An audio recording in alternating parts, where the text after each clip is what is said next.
Olha, eu falei para vocês, né? Quem tem filho em idade escolar já está acostumado. No início do ano o orçamento fica mais apertado, com despesas referentes à matrícula e material escolar também. Todo início de ano já é tradição. Se organizar para pagar a matrícula e comprar o material escolar. Estas são despesas das quais pais e alunos não conseguem escapar. Por isso, é importante sempre estar atento aos abusos. Entre as reclamações mais frequentes feitas aos órgãos de defesa do consumidor estão a cobrança de valor adicional para a reserva de vagas e multas no caso de cancelamento da matrícula, entre outras. Mas quais são os reais direitos e deveres do consumidor e das escolas? Como saber o que pode ser cobrado e o que é abuso? É o que vamos ver agora no Revista da Cidade.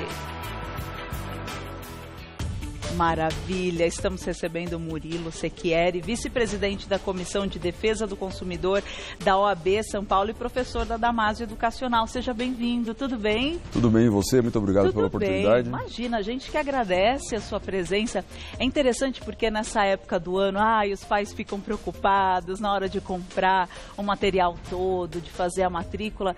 E por muitas vezes a gente não entende algumas regras, alguns aumentos que tem, né, em relação tanto à mensalidade, a matrícula e também a regra em relação à lista de material. Acho que a gente pode começar até a esclarecer. É comum esse reajuste ser feito das matrículas anualmente? Assim, tem um teto, tem um cálculo em cima, tem uma lei que designa o valor correto para acontecer esse reajuste? Sim, é comum, sim. Os reajustes, né, são previstos em lei.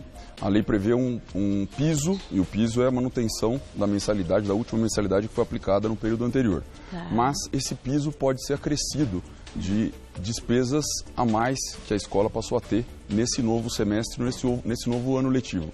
Essas despesas têm que ser comprovadas efetivamente pela escola, seja universidade ou qualquer outro tipo de escola, e através de uma planilha bastante simples, que tem que ser deixada à disposição dos pais para que essas dúvidas sejam esclarecidas. Então, basicamente, essa planilha indica quais foram os gastos com o pessoal, com aluguel, com energia elétrica, com todos com impostos no ano anterior, e qual foi o aumento desses gastos, o que está previsto para esse próximo ano. E é exatamente esse percentual que é permitido para o reajuste das mensalidades. Então eles precisam comprovar esse aumento dos gastos que eles tiveram e aí deixar disponível para os pais. E aí você falou disponível, o que é estar disponível? Pode pôr no mural ou os pais podem vir a fazer um requerimento em relação a essa planilha? A lei indica que tem que ficar num lugar acessível aos pais, aos interessados, mas se por um acaso os pais não tiverem acesso, eles podem exigir a qualquer momento. A escola é obrigada a fornecer e fornecer com todos esses detalhes.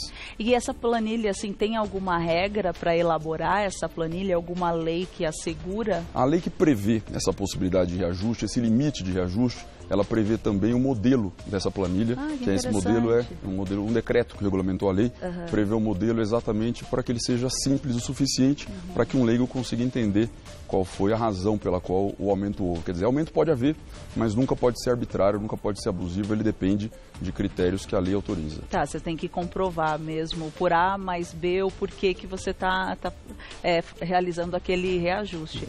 Acontece de alguns pais ficarem muito assustados com o valor nas escolas, enfim, e aí de repente eles não concordarem com aquela planilha. Eles podem não concordar de fato? Poder concordar podem, eles podem tentar renegociar ou negociar com a escola propriamente. Sim. Se houver algum tipo de resistência, se houver algum tipo de negativa de negociação, é possível que se forme uma comissão de pais. Essa comissão precisa ter pelo menos 20% dos representantes dos alunos para que se possa propor uma ação. Paralelamente a isso, é possível que sejam acionados os órgãos de proteção aos consumidores, o PROCON, o PROCONs, o próprio Ministério Público, que tem legitimidade para propor ações para questionar a legalidade desse aumento, se houve abuso ou não nesse reajuste das mensalidades. Claro, claro. Vamos falar da lista de material, que os pais ficam assustados, porque assim, tem uma série de itens e aí tem algumas escolas que exigem algumas marcas mais em específico e outras não. Essa questão da exigência de marcas, É obrigatório, você tem que seguir essa regra, ou os pais podem falar, não, eu não vou seguir, eu vou pesquisar em um outro lugar que seja mais em conta, para eu também poder conseguir pagar? Não há obrigatoriedade nenhuma de que sejam adquiridos os materiais da marca sugerida pela escola. Os pais têm todo o direito de adquirir produtos similares, com preços mais razoáveis, portanto, essa liberdade é total. Essa imposição é considerada abusiva, é considerada ilegal, sim. Então, essa prática é considerada contrária aos direitos do consumidor.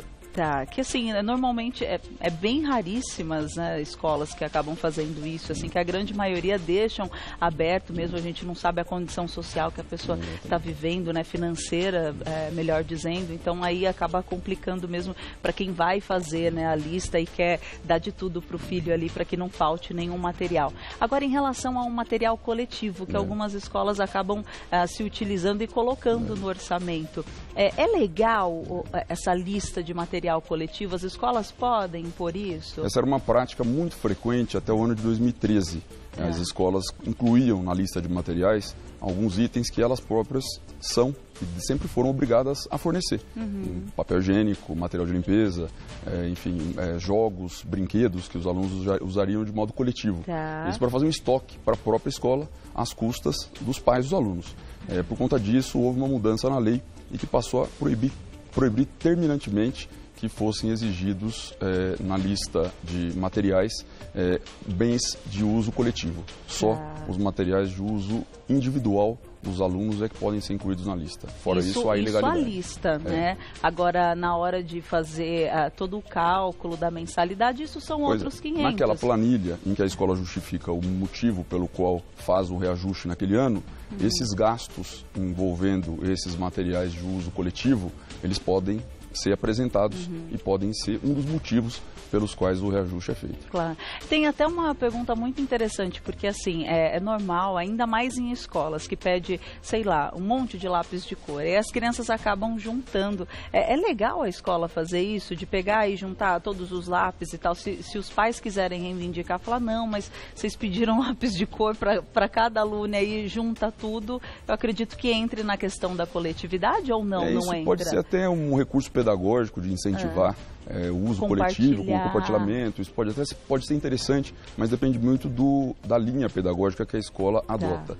Pode ser saudável, por um lado, ou pode ser um abuso da escola que queira também se apropriar daqueles materiais que foram trazidos pelas crianças individualmente. Entendi. Mas me parece que pode ser utilizado como um recurso interessante para que as crianças se acostumem a compartilhar, a dividir. Isso pode ser até útil para a formação delas. Sim, é uma linha de educação, né? De você olhar para o outro e saber dividir, saber compartilhar. É bem diferente de levar papel higiênico para a escola, de diferente ter que levar sabonete para a escola, de levar mas tinha uma época que acontecia isso, porque estava escasso, isso em determinados lugares, e aí, enfim, acabava acontecendo dos pais, né, colocarem na mochilinha dos filhos para poder levar, né?